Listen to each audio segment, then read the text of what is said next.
কোনো বিপদে পড়লে, যে কোনো সমস্যা হোক, যদি আপনার মনে হয় যে দেয়ালে পিঠ থেকে গেছে, কেউ কিছু করতে পারছে না আপনার জন্য, আপনি পরিপূর্ণ ইয়াকিনের সাথে, দৃঢ় বিশ্বাসের সাথে এই চারটা আমল নিয়মিত করবেন। ইনশাআল্লাহ গুলি মিস হতে পারে, আপনার দোয়া মিস হবে না। আমি এমন এক ভয়াবহ বিপদে আছি যা থেকে উত্তরণের কোনো পথ আমার সামনে খোলা নাই, এমন কোনো আমল শিখিয়ে দিবেন যে আমার মাধ্যমে এই ভয়াবহ বিপদ থেকে আমি রক্ষা পেতে পারি। ভাইরা আমার, এই ধরনের প্রশ্ন আমাদের কাছে অহরহ আসে যে এমন বিপদে আছেন যে বিপদ থেকে আসলে রক্ষা পাওয়ার জন্য আপাত দৃষ্টিতে কোনো পথ পরিদু চোখে দেখতে পাচ্ছেন না, এক কথা দেয়ালে পিঠ থেকে গেছে। তো এইরকম পরিস্থিতিতেই একজন ইমানদার আল্লাহ রাব্বুল আলামিনের কাছে তার এই সমস্যাকে তুলে ধরবার জন্য কয়েকটা আমল আমরা বলতে পারি, যে আমলগুলোর মাধ্যমে আল্লাহ তাআলা ওই অসম্ভবকে তার জন্য সম্ভব করবেন ইনশাআল্লাহ। এবং এই আমলগুলো চর্চা আমার জীবনে আমি করে দেখেছি, এগুলোর প্রয়োগ করে দেখেছি, আমলগুলো করে দেখেছি। আলহামদুলিল্লাহ, যেখানে মনে হয়েছে এই সমস্যা বাহ্যিকভাবে সমাধান যোগ্যই না, আল্লাহ তাআলা সেখানটাকে অলৌকিকভাবে সমাধান করেছেন। আমার জীবন বহুবার আমি দেখেছি। এরকম চারটা আমল আছে যেগুলো আমরা কোনো বিপদে পড়লে, নারী হোক, পুরুষ হোক, পারিবারিক হোক, আর্থিক হোক, বা নিরাপত্তা সংশ্লিষ্ট হোক, যে কোনো সমস্যা হোক, যদি আপনার মনে হয় যে দেয়ালে পিঠ থেকে গেছে, কেউ কিছু করতে পারছে না আপনার জন্য, আপনি পরিপূর্ণ ইয়াকিনের সাথে, দৃঢ় বিশ্বাসের সাথে এই চারটা আমল নিয়মিত করবেন। এবং আমি বহু মানুষকে পার্সোনালি এটার পরামর্শ দিয়েছি, ওনারা আমল করেছেন, আমল করে উপকৃত হয়েছেন। এরকম বহু মানুষ আছেন, বৃদ্ধ মানুষ, বাবা ক্যান্সারে আক্রান্ত হয়েছেন অনেক দেরিতে, আল্লাহ তাআলা অলৌকিকভাবে সাহায্য করেছেন। হ্যাঁ, কখনো যদি আল্লাহ তাআলা এই আমলগুলো করার পরও আমার বিপদ দূর না করেন, তাহলে হয় আমার আমলের মধ্যে কোনো ত্রুটি ছিল, অথবা আমার এই বিপদ দূর না হওয়ার মধ্যে আমার জন্য কোনো কল্যাণ নিহিত ছিল। আল্লাহ তাআলা আমার দোয়া কবুল করে যে উপকার হতো তার চেয়ে বেটার কিছু হয়তো আমাকে দিবেন, এই ইয়াকিন একজন ইমানদারের থাকবে। সে চারটা আমলের এক নম্বর হলো ইস্তিগফারের আমল। ইস্তিগফার, আপনি ফেসে গেছেন কোনো জায়গা, কোনো উপায় পাচ্ছেন না, আপনি ইস্তিগফার করতে থাকেন। আস্তাগফিরুল্লাহ ওয়া আতুবু ইলাইহি, আস্তাগফিরুল্লাহ ওয়া আতুবু ইলাইহি, আস্তাগফিরুল্লাহ ওয়া আতুবু ইলাইহি, আস্তাগফিরুল্লাহ, আস্তাগফিরুল্লাহ, আস্তাগফিরুল্লাহাল্লাযী লা ইলাহা ইল্লা হুয়াল হাইয়ুল কাইয়্যুম ওয়া আতুবু ইলাইহি ওয়া লা হাওলা ওয়া লা কুওয়াতা ইল্লা বিল্লাহ। اللهم انت ربي لا اله الا انت خلقتني وانا عبدك وانا على عهدك ووعدك ما استطعت اعوذ بك من شر ما صنعت ابو لك بنعمتك علي وابو لك بذنبي فاغفر لي فانه لا يغفر الذنوب الا انت سيد الاستغفار। এভাবে যে কোনো ইস্তিগফার করতে থাকেন, আপনি বেশি বেশি করে আল্লাহর কাছে ইস্তিগফার, ক্ষমা প্রার্থনা করতে থাকেন, খুব বেশি, আপনার দুই ঠোঁটে অনবরত আপনি চাইতে থাকেন আল্লাহর কাছে ক্ষমা। এই ইস্তিগফার সম্পর্কে নবী করিম সাল্লাল্লাহু আলাইহি ওয়াসাল্লাম বলেছেন, মান লাজিমাল ইস্তিগফার, যে ব্যক্তি ইস্তিগফারকে আঁকড়ে ধরবে, আঁকড়ে ধরা মানে কি, এটা ছাড়বে না, সে করতেই থাকবে অনবরত। টয়লেটে যাওয়ার সময়টা, ঘুমের সময়টা, খাওয়ার সময়টা বাদে, অবসর নামাজের সময়টা বাদে সারাক্ষণ সে ইস্তিগফার করবে। এরকম যদি কেউ করে, আল্লাহ রাব্বুল আলামিন জাআলাল্লাহু লাহু মিন কুল্লি হাম্মিন ফারাজা ওয়া মিন কুল্লি দীকিন মাখরাজা, সকল পেরেশানি থেকে, সকল টেনশন থেকে বের হওয়ার পথ আল্লাহ তাআলা অলৌকিকভাবে তার জন্য আবিষ্কার করে দিবেন। এবং আমি আমার জীবনে যেটা বলেছিলাম, বিস্তারিত বলতে চাই না, এরকম পরিস্থিতি আসছে যে চোখের সামনে কোনো আপাতত রক্ষার কোনো পথ আর খোলা নেই, এমন ভয়াবহ বিপদ, ইস্তিগফার করতে করতে এমন ভাবে আল্লাহ তাআলা সাহায্য করেছেন যে এটা কল্পনা করলেও মনে হয় যে স্বপ্নের মতো। কিভাবে এখন এই লোক এই জায়গায় আসলো আমার সাহায্যের জন্য, এই লোক এটা আমি এই জায়গায় আসার কথা না, ঠিক উনি এসে হাজির হয়ে গেলেন এবং উপকারটা, আমার সমাধানটা হয়ে গেল সমস্যা। তো আলহামদুলিল্লাহ, বহুবার আমি পরীক্ষা করেছি, আর আমার পরীক্ষার দুই পয়সা দাম নাই, হাদিসে বলা আছে, গ্যারান্টি দেওয়া আছে, আমার পরীক্ষা করলি কি না করলি। তাহলে একটা আমল হলো কি, ইস্তিগফার, সব সময়ের জন্য এটা কন্টিনিউয়াস করবেন। আর এমনি অবসর সময় ইস্তিগফার করবেন। আরবদের মধ্যে সৌন্দর্য আছে, তারা বিভিন্ন ডাক্তারের ওয়েটিং রুমে বা বিভিন্ন জায়গায় মানুষ যেখানে অপেক্ষা করে পাবলিক প্লেসগুলোতে লিখে রাখে ইস্তিগফার করুন, আপনার হাইওয়েগুলোর পাশে লেখা থাকে ইস্তিগফার করুন, এবং তারা আসলে একটু পরপর দেখা যায় ইস্তিগফার করে। ভালো মন্দ গুণ সবার মধ্যে আছে, তাদের এই ভালো গুণটা আছে, ইস্তিগফার বেশি বেশি করা। আমরা ইস্তিগফার সচরাচর এইভাবে অনবরত অবসর সময় করার অভ্যাস অনেকের মধ্যেই নাই, আমরা এটা চালু করবো ইনশাআল্লাহ।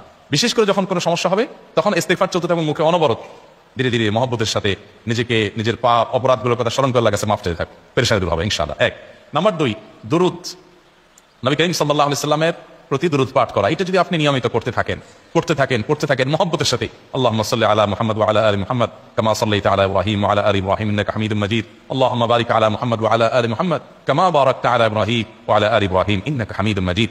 আপনি একবার ছোট দুরূদ যদি পড়েন, সাল্লাল্লাহু আলাইহি ওয়াসাল্লাম, সাল্লাল্লাহু আলাইহি ওয়াসাল্লাম, আল্লাহুম্মা সাল্লি আলা মুহাম্মদ ওয়া আলা আলি মুহাম্মদ, শুধু এইটুকু করেন, জাযাল্লাহু আন্না মুহাম্মাদাম মা হুয়া আহলু, শুধু এইটুকু করেন। আপনি এভাবে যেই কোনো দুরূদ নবী করিম সাল্লাল্লাহু আলাইহি ওয়াসাল্লাম যদি পড়েন এবং করতে থাকেন অনবরত, ইস্তিগফারের পাশাপাশি দুরূদটা, দুরূদের ক্ষেত্রে নবী করিম সাল্লাল্লাহু আলাইহি ওয়াসাল্লাম বলেছেন যে এইটা তোমার জন্য যথেষ্ট হয়ে যাবে। তুমি যে আল্লাহর কাছে আর কোনো দোয়া করতে না পারো, শুধু দুরূদটা পড়ো, তোমার সব পেয়ে যাও, কিচ্ছু লাগবে না। এক সাহাবী বলছেন, রাসূলুল্লাহ, আমার দোয়ার মধ্যে দুরূদ কত পার্সেন্ট রাখবো? আমি তো আমার অনেক কিছু আল্লাহর কাছে চাইবো, দুরূদ মানে তো নবীজির জন্য দোয়া, মানে আমার জন্য তো আমি দোয়া করবো, আপনার জন্য দোয়া কত পার্সেন্ট করবো? 1/3, 1/4, তারপরে হাফ, এবার বিভিন্ন পার্সেন্টেজ বলছিলেন তিনি। নবী করিম সাল্লাল্লাহু আলাইহি ওয়াসাল্লাম বলেছেন যে হ্যাঁ, এর বেশি করতে পারলে আরো ভালো, আরো ভালো। তো ভদ্রলোক এর বেশি, ওই সাহাবী রাদিয়াল্লাহু তাআলা আনহু, তিনি এর বেশি বাড়াতে একটা পর্যায়ে বলছেন যে আমি সব দোয়া আপনার জন্য করি। নবী করিম সাল্লাল্লাহু আলাইহি ওয়াসাল্লাম বলেছেন তাহলে তোমার আর কোনো দোয়াই করতে হবে না, এর মধ্যে সব দোয়া চলে আসবে। কারণ আপনি যদি বলেন আল্লাহ আপনার নবীর প্রতি আপনি রহমত নাজিল করেন, আপনার নবীর প্রতি আপনি শান্তি নাজিল করেন, আপনি যেটা দোয়া করেন, তো আল্লাহকে আল্লাহর নবীর প্রতি আপনি রহমত নাজিল করতে বললে আল্লাহ তাআলা আপনার প্রতি রহমত নাজিল করবেন কি করবেন? আপনি কাউকে খুশি করতে চান, কার কাছ থেকে কিছু আদায় করতে চান, তার ছেলেটারে যদি হাদিয়া তোফা দেন, আদর যত্ন করেন, তো বাই ডিফল্ট অটোমেটিকলি ওই লোকের সিম্পেথি আপনার দিকে আসবে কি আসবে না? চোখ বন্ধ করে আসবে। তো আল্লাহর নবীর জন্য যখন আপনি দোয়া করবেন তখন আল্লাহ তাআলা আপনার রহমত নাজিল করবেন, এটা নবী সাল্লাল্লাহু আলাইহি ওয়াসাল্লামের ওয়াদা। যে কোনো পেরেশানি, তিনি আরো বলেছেন যদি কেউ দুরূদের আমল করে নিয়মিত, আল্লাহ রাব্বুল আলামিন তার সকল পেরেশানির জন্য যথেষ্ট করে দিবেন এই আমলটাকে, সবগুলো দূর করার জন্য যথেষ্ট হয়ে যাবে। এই দুরূদের আমলটা আমি দেখেছি সুবহানাল্লাহ গুলির মতো কাজ করে। আজকের ঘটনা, এক ভদ্রলোক সকালে একটা টেলিভিশন চ্যানেল, বেসরকারি চ্যানেল প্রোগ্রাম শেষ করে নামছিলাম লিফটে, তো উপস্থাপক উনি বলছিলেন যে ভাই মানে দুরূদের আমল করে আমি কিছুদিন আগে একটা ইয়াতে মানে এমন একটা অবস্থা যে এইটা থেকে বের হওয়ার কোনো পথ আর নাই, শুরু করলাম দরুদ অনবরত, এরপরে আল্লাহ তাআলা আমাকে এমন ভাবে উদ্ধার করলেন আমি কল্পনা করতে পারি। আলহামদুলিল্লাহ এই আমলগুলো করে অনেক ভাইরা আমাকে অভিজ্ঞতা জানাইছে, আলহামদুলিল্লাহ তাদের অভিজ্ঞতা হলো শিক্ষা। ওই যে বললাম কখনো যদি আল্লাহ তাআলা আপনার দোয়া কবুল না করে তাহলে হয় আমার ত্রুটি আছে, আর না হলে আমার জন্য আল্লাহ তাআলা এর চেয়ে বেটার কিছু রেখেছেন, আমি সেই ইয়াকিন রাখবো ইনশাআল্লাহ। আর এই দোয়াতে সমাধান হবেই হবে, সে বিশ্বাস থাকতে হবে। নবী করিম সাল্লাল্লাহু আলাইহি ওয়াসাল্লাম বলেছেন, হাদিসে কুদসিতে আল্লাহ বলেছেন আনা ইনদা জান্নি আবদি বি, বান্দা আমার প্রতি যেমন ধারণা করে আমি তেমন আচরণ করি। আপনি যদি চিন্তা করেন করে দেখি হয় কিনা, দেখি ট্রাই করি, তাহলে ওই আল্লাহ তাআলা বলবেন ঠিক আছে দেখতে থাক। আপনি যদি ইয়াকিন করেন যে না নবী করিম সাল্লাল্লাহু আলাইহি ওয়াসাল্লাম যে বলেছেন অতএব সেটা হবেই, আর আল্লাহ রাব্বুল আলামিনের কাছে আমি ওইভাবেই চাবো যে আল্লাহ দিবেনই, আমি নিয়েই ছাড়বো, ইনশাআল্লাহ গুলি মিস হতে পারে, আপনার দোয়া মিস হবে না। ওই ইয়াকিন, ওই ঈমান আমার মধ্যে আনতে হবে, চেষ্টা করবো তো ইনশাআল্লাহ। তাহলে দুইটা আমল হলো ইস্তিগফার আর দুরূদ। 3 নম্বর আরেকটা আমল হলো দোয়া ইউনুস। দোয়া ইউনুস, লা ইলাহা ইল্লা আনত সুবহানাক ইন্নী কুনতু মিনাজ জালিমিন। বেশি বেশি পড়তে থাকবেন, যখন বিপদে পড়বেন ইস্তিগফার আর দুরূদ পড়বেন সবচেয়ে বেশি, আর মাঝে মধ্যে দোয়া ইউনুস, লা ইলাহা ইল্লা আনত সুবহানাকা ইন্নী কুনতু মিনাজ জালিমিন। আল্লাহ সুবহানাহু ওয়া তাআলা কোরআনে কারীমে এই দোয়ার পরে বলেছেন ওয়া কাযালিকা নুনজিল মুমিনিন। এই দোয়া পাঠ করার মাধ্যমে ইউনুস আলাইহিস সালামকে পৃথিবীর ইতিহাসের সবচেয়ে অলৌকিক ঘটনা, সকল সায়েন্স, সকল আপনার বিজ্ঞানের তত্ত্ব সবগুলোকে আপনার সবগুলোর বিপরীতে বা সবগুলোকে আপনার ভুল প্রমাণ করে দিয়ে ওই জায়গাটার জন্য আল্লাহ তাআলা ইউনুস আলাইহিসকে মাছের পেটে ঢোকার পর সেখান থেকে আবার জীবিত রেখে বের করেছেন। অক্সিজেন অভাবে সেখানে এমনি মারা যাওয়ার কথা, আরো নানা কারণে মারা যাওয়ার কথা, তাই না? কিন্তু আল্লাহ তাআলা তাকে রক্ষা করেছেন, কারণ এই বিপদে পড়ার পর থেকে এটা পড়তেছিলেন, লা ইলাহা ইল্লা আনতা সুবহানাকা ইন্নী কুনতু মিনাজ জালিমিন। তো আল্লাহ তাআলা কোরআনে বলেছেন এটা ইউনুস, তার নবী ইউনুস আলাইহিস সালামকে আল্লাহ তাআলা এটার মাধ্যমে রক্ষা করেছেন, সেটা তার জন্য খাস না, এটা তার জন্য স্পেশাল না, বরং আল্লাহ বলেছেন ওয়া কাযালিকা নুনজিল মুমিনিন, এটা দিয়ে আমি তাকে রক্ষা করেছি, একইভাবে ঈমানদারদেরকেও এটার মাধ্যমে রক্ষা করব। এটা বড় অস্ত্র পেয়ে গেলাম, দোয়া ইউনুস বেশি বেশি করবো ইনশাআল্লাহ, লা ইলাহা ইল্লা আনতা সুবহানাকা ইন্নী। আমার দেশে আবার দেখা যায় বিপদ হয়ে গেলে তখন হুজুর মানা করে যে ভাই আপনারা সবাই মিলে এটা 1 লাখ বার পড়ে দেন, 100 লাখ বার পড়ে দেন, টাকা দিব আপনারা পড়ে দেন। আপনারটা আপনি পড়বেন ভাই, হুজুরদের কাছে দোয়া চান সমস্যা নাই, আর হুজুরদেরকে হাঁটায়া টাকা দিবেন করে, এমনি টাকা দিবেন না দিয়া। আর এই দোয়া নিজে নিজে করতে থাকবেন। ইউনুস আলাইহিস সালাম ওই সময় কি লোক ঠিক করছিলেন যে ভাই আপনারা সবাই দোয়া ইউনুস পড়েন, আমি গেলাম, আমি মাছের পেটে গেলাম, আপনারা বসেন সবাই দোয়া ইউনুস পড়া দেন, করছেন উনি, ওনারটা অনেক করছেন, তো আপনারটা আপনি শুরু করবেন দোয়া ইউনুস না। 4 নম্বর আমল হলো ইয়া যাল জালালি ওয়াল ইকরাম, এটা বেশি করে পাঠ করবেন।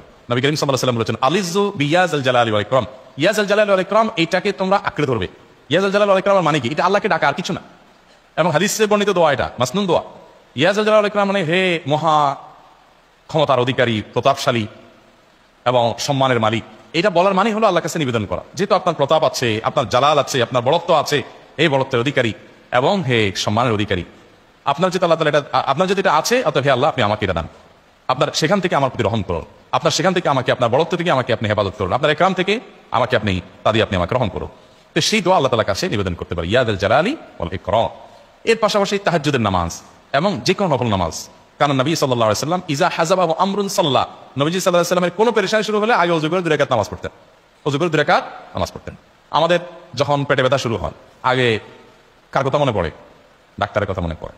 যখন গায়ে জ্বর আসে সবার আগে মনে পড়ে কিসের কথা? নাপা, নাপা, ঠিক না?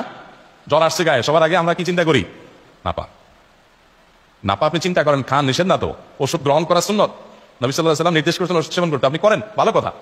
কিন্তু ইমানদার সবকিছুর আগে ব্যথা আসছে, তাহলে ব্যথার জন্য একটা ওষুধ দোয়া শিখেছেন, দোয়াটা আগে করবে, পাশাপাশি এটা করবে, এলো ইমানদারের কাজ। আমরা আজকাল ইমান থেকে অনেক দূরে সরে গেছি। আল্লাহ আমাদের সেই ইয়াকিন দান করুন, তাহাজ্জুদের সময় দোয়া অনেক বেশি দোয়া করবে। তাহলে 4টা আমল ইনশাআল্লাহ আপনাকে এই ভয়াবহ বিপদ থেকে উদ্ধার করার জন্য সাহায্য করবে ইনশাআল্লাহ। সেই ইয়াকিন নিয়ে করবেন, সেই সাথে as-সাদাকাতুল দুর্বলা, দান সাদাকা করা, অন্যান্য যে আমলগুলো আছে টুকটাক সেগুলোর সাথে সাথে চালান, বাকি 4টাকে বেসিক্যালি একটু জোরালোভাবে করতে থাকেন।